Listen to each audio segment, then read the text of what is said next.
Skoda Motorsport has announced an e-challenge with the simulation of Dirt 2.0.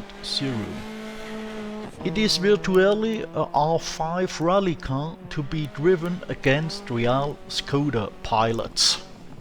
A fascinating challenge, isn't it? I think so. Skoda Motorsport also published a setup recommendation in advance, which it also passes on to its customer teams. I used this setup as a shakedown for a daily Dirt 2.0 event, but the rear was too loose for my driving style. It broke out and I ended up in the ditch.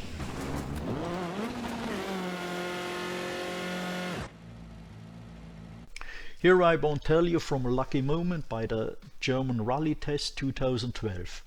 It was possible I have a ride with Yazid Al-Raji in his Fiesta R5. This was one of the biggest moments in my life. You can't believe me.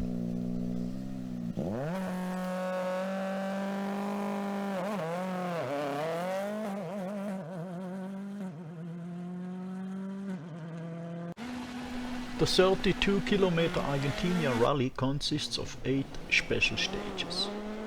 Of course, I start in a Skoda Fabia R5 with 280 horsepower and all-wheel drive. The start began in bright sunshine with the Camino de Acantilados y Rocas.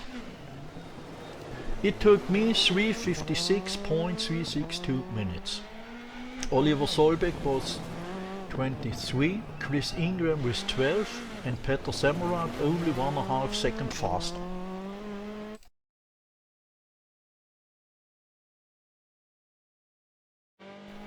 Special Stage 2, San Isidro, was driven into the sunset. There are no two difficulties here. Once the light conditions are bright and dark, the tires also take longer to warm up. Dirt 2.0 is a simulation and not an arcade game. If you understand these conditions, you love this way of driving. For these 4.5 kilometers I need 38.081 minutes. Solberg was faster with 12.5, Semmerad with 10 and Ingram with 8 seconds. El Rodeo with cloudy skies means that the tires need a little longer to get up to temperature. Here I have a loss of 90 seconds on Solberg and 13.5 seconds on Semmerad. Ingram had a crash and a penalty here. He lost only 3 seconds to me.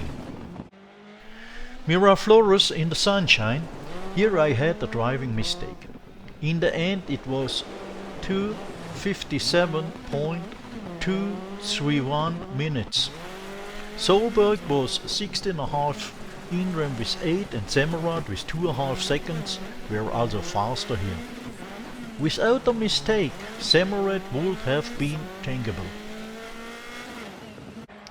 Just like in a real rally, the following 4 special stages are repeated. Only the weather changed. Camino de Acantilados y Rocas now took place at sunset. Compared to the first run, I lost 8.5 seconds.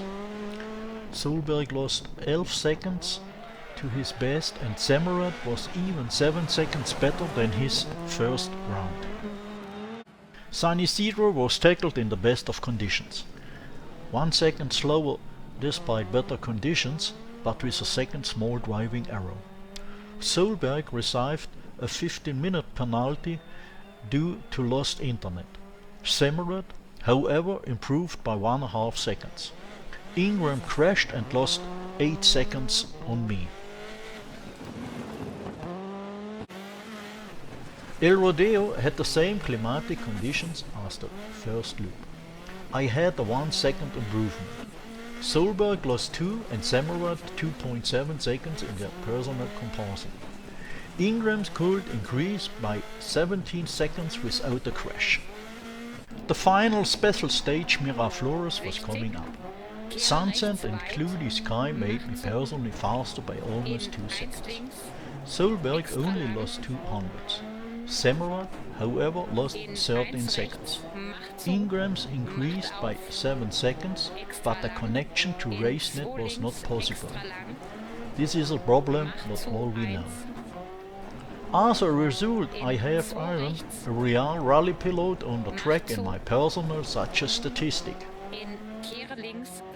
Since I drove on the first day, I ended up in 32nd place.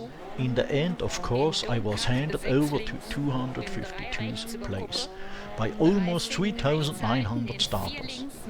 But this is just a number. What matters is the fun experiencing a real rally. Well done. I personally want to thank Skoda Motorsport for this event and hope that we will experience more of these events in the future. I would also like to change the rules so that driving without driving aids and only in the cockpit view is necessary. We want to be a part of your family and not only followers. I also find the recommended setup from Skoda Motorsport very interesting. Maybe you can add explanations in the future.